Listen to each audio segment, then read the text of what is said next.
ہم خوش آمدید کہتے ہیں حکیم مظہر رانا صاحب کو. السلام علیکم. السلام علیکم. حکیم صاحب کیسے ہیں؟ ٹھیک ہیں؟ اللہ کا شکر. یہ ہم نے ویسے ہی غلطی کی پوچھ کے ہم نے میں حکمہ حضرات ڈاکٹر حضرات سے پوچھنا کو ٹھیک لگتا ہے کہ آپ کیسے ہیں؟ ٹھیک ہے کیونکہ آپ تو ٹھیک رہتے ہیں. اللہ کا شکر.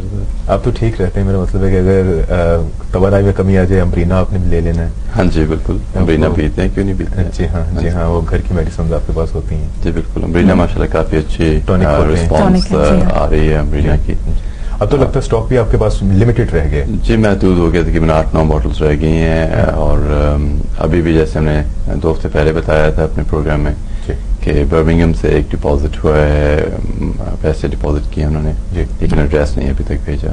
تو ابھی تک ان کا انتظار ہو رہا ہے. آپ کی امانت جو ہے وہ ہمارے پاس پڑی ہوئی ہے. تو اگر آپ برمنگھم میں پروگرام دیکھ رہے ہیں اور آپ نے امبرینا کے لیے جو ہے اپنے پیسے ڈپازٹ کروائے ہیں, پلیز اپنا ایڈریس جو ہے پہنچا دیں تاکہ آپ کو جو ہے آپ کی امانت پہنچائی جا سکے. اچھا, جو لیٹسٹ امبرینا ہے وہ کب ہمیں ملے گا؟ یا جی امبرینا جو ہے اس میں جو یہ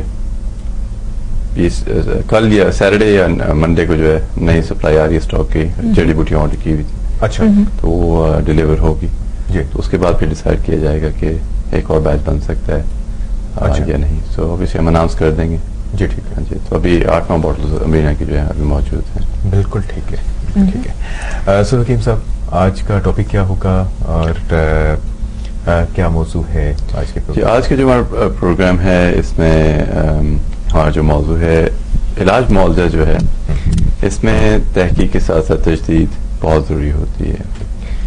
معالج جو ہے اس کی جو سوچ ہے وہ محدود نہیں ہونی چاہیے. اس کا جو ہے روشن دماغ, براڈ مائنڈڈ ہونا بہت ضروری ہے. جی, تقریباً 100 سال پہلے تک یہی سوچا جاتا تھا کہ اگر کسی کو معدے میں زخم ہوتے ہیں, السرز ہوتے ہیں, تو تمام معالج جو ہیں اس رائے پر متفق تھے کہ یہ اسٹریس یا تیز مسالہ دار غذائیں کھانے یا شراب نوشی وغیرہ کرنے سے زخم ہوتے ہیں. 1982 جو ہے 1982 میں ڈاکٹر بیری مارشل آسٹریلین ایک ڈاکٹر تھے, تو انہوں نے جو ہے یہ جو تحقیق اور تجدید جو ہے یہ مزید آگے بڑھائی اور پہلی بار دنیا میں ہیلیکوبیکٹر پائلوری ایک بیکٹیریا جو ہے دریافت کیا اور دنیا کو بتایا. یہ بیکٹیریا جو ہے دنیا بھر کی 50% آبادی جو ہے اس میں پایا جاتا ہے. جی, 90% معدے میں جو زخم ہوتے ہیں اس بیکٹیریا کی وجہ سے ہوتے ہیں. تو یہ بہت بڑی ریسرچ تھی, بہت بڑی تحقیق تھی. جی, تو آج کا جو ہمارا پروگرام ہے اس میں جو معدے میں زخم ہوتے ہیں, پیپٹک ألسرز وغیرہ جو ہوتے ہیں, ان کے بارے میں جو ہے ناظرین کو بتایا جائے گا. اس کے علاوہ اگر آپ کو کوئی پرابلم ہے, کوئی تکلیف ہے, اگر آپ مشورہ کرنا چاہتے ہیں تو آپ براہ راست فون کر کے پروگرام. جی, اور جو موضوع آپ نے بتایا تھا کہ پیپٹک ألسر آپ بات کر رہے تھے ابھی, یہ پیپٹک ألسر ہے کیا اور معدے میں زخم کیوں ہوتے ہیں, یہ آپ ہمیں بتائیے. جی دیکھیں, ہمارے جو پیپٹک ألسرز ہیں جو معدے میں زخم ہوتے ہیں, اس میں 90% جو ألسرز ہیں یہ اس بیکٹیریا کی وجہ سے ہوتے ہیں. اسی لیے ہم نے کہا کہ یہ جو تحقیق تھی ڈاکٹر بیری مارشل کی بہت توجہ طلب تھی اور بہت اہمیت رکھتی ہے. اور ہوتا یہ ہے کہ چونکہ معدے میں بیکٹیریا موجود ہوتا ہے تو معدہ جو ہے کرتا ہے کہ زیادہ سے زیادہ ایسڈ جو ہے بنایا جاتا ہے اس بیکٹیریا کو ختم کرنے کے لیے. لیکن انفارچونیٹلی یہ بیکٹیریا جو ہے اس پہ اثر نہیں ہوتا. جو ایسڈ ہوتا ہے, جو ہائیڈروکلورک ایسڈ معدے میں بنتا ہے وہ بہت تیز ہوتا ہے. تو یہ جو بیکٹیریا اس پہ اثر نہیں ہوتا. تو وہ پھر ہوتا ہے کہ ایسڈ زیادہ کی مقدار بڑھنے سے آپ کی جو لائننگ ہوتی ہے, جو باریک پردہ ہوتا ہے معدے میں, وہ جو ہے پتلا پڑنا شروع ہو جاتا ہے اور آخر کار جو ہے وہ پھر ألسر جو ہے وہ ہو جاتا ہے. تو یہ جو بیکٹیریا ہے اس پہ جو ایسڈ ہے اس کا اثر نہیں ہوتا ہے.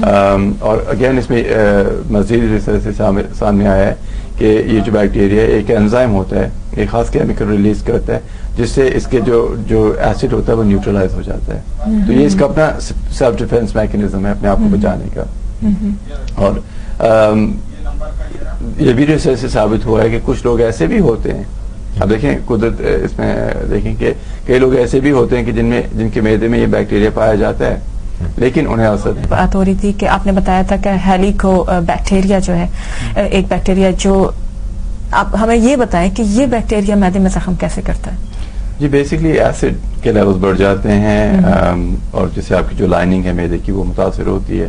جب وہ باریک ہو کے پھٹ جاتی ہے تو پھر وہ جو اپنا آپ کا جو اپنا تیزاب ہے وہ اٹیک کرتا ہے اور پھر وہ زخم پیدا کر دیتا ہے. اور حکیم صاحب معدے میں السر کی علامات کیا ہیں اور اس بیکٹیریا کے علاوہ کیا کیا وجوہات ہوتی ہیں السر ہونے کی؟ جی الطاف اس میں جو ناظرین پروگرام دیکھ رہے ہیں میں چاہتا ہوں کہ جو اس کی پریسائز جو علامات ہے وہ پہچانے. یہ عام پیٹ کا درد جو اس کی طرح نہیں ہوتا. پہلی بات یہ پہلی اس میں چیز ہوتی ہے کہ جب آپ اگر کسی آدمی کو السر ہے یعنی کہ جن لوگوں کو السر ہے ان کے لیے میں علامات بتا رہا ہوں. ٹھیک ہے, ایک ہوگا کہ جب آپ کا پیٹ خالی ہے, آپ کو بھوک لگی ہے, آپ نے کھانا ہے, پیٹ خالی ہے تو درد جو ہے وہ کافی زیادہ ہوگی. نمبر 1 یہ پہلی علامت ہے.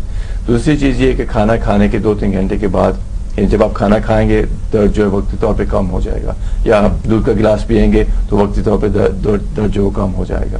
کھانا کھانے کے 2-3 گھنٹے کے بعد جو ہے درد جو ہے وہ پھر ہونا شروع ہو جائے گا. درد جو ہے اس کا جو مقام ہے وہ ایک ہی جگہ پہ رہے گا. عام معدے میں درد ہوتی ہے, بدہضمی کی درد ہوتی ہے تو وہ موو اباؤٹ کرتی ہے. ٹھیک, جو السر کی درد ہوتی ہے وہ ایک ہی مقام پہ ہوتی ہے اور نوکدار چبھن کی درد ہوتی ہے, اور وہ جو درد ہے وہ پیچھے کی طرف جاتی ہے. یعنی کہ ٹرانسفر تو بیسکلی شروع کے پیچھے جی آگے شروع کے جو ہے پیچھے درد ہوتی ہے. اور درد جو ہے یہ جیسے میں کہا کہ کھانا کھانے کے 2-3 گھنٹے کے بعد جو شدید ہوگی. ہیلیکوبیکٹر کے علاوہ جو ہے السر جو وجوہات ہیں اس میں ہوتا ہے کہ اگر آپ پین کلرز استعمال کر رہے ہیں یا آئی بی پروفین وغیرہ جو ہے اگر یوز کر رہے ہیں, اینٹی انفلیمیٹریز یا ایسپرین اگر استعمال کر رہے ہیں, ٹھیک ہے, تو اس کی وجہ سے بھی جو ہے معدے میں زخم ہو جاتا ہے. تو وہ بیکٹیریا نہیں ہوتا لیکن وہ جو معدے کی اپنی کیمسٹری جو ہے وہ متاثر ہوتی ہے, لائننگ وغیرہ جو ہے وہ متاثر ہوتی ہے. اور اگین کثرت سے اگر آپ جیسے اکثر ہم دیکھتے ہیں ہماری جو بنگالی کمیونٹی ہے تجزیہ ہے, ہمارا اپنا تجزیہ ہے جو ہم نے چیز دیکھی ہے کہ چونکہ یہ پان خاص سے استعمال کرتے ہیں تو پان میں جو بات کر رہے تھے, چونے کی بات کر رہے تھے پہلے, تو وہ جو آپ کی زبان ہے, جو ٹیسٹ برڈز ہیں وہ متاثر ہوتے ہیں. تو اب انہیں جو ہے جو عام چونکہ زبان کا مرچ کا ذائقہ تو ہمیں چاہیے ہم لوگوں کو, تو جب تک وہ جو عام نمک مرچ ہے جیسے عام گھروں میں وہ انہیں جو ہے ان کے لیے کافی نہیں ہے. وہ بھی کرتے ہیں کہ وہ سبز جو تکھی مرچ ہوتی ہے وہ ساتھ رکھ لیتے ہیں اور پھر ہر لقمے کے ساتھ جو ہے وہ کھاتے ہیں تاکہ انہیں وہ جو ذائقہ ہے مرچ کا آئے. لیکن اصل پرابلم جو وہ پان کی وجہ سے ہے, لیکن وہ اتنی زیادہ مرچ کھانے سے then obviously they're going to get ulcers ذرا ہو سکتے ہیں, زخم ہو سکتے ہیں. تو یہ وجوہات ہیں. اور جو ہمارے بنگالی بھائی بہن دیکھ رہے ہیں تھوڑا سا اس میں دیکھیں کہ پان جو ہے اگر نہ کھائیں یا کم کر دیں تو بہت بہتر ہے.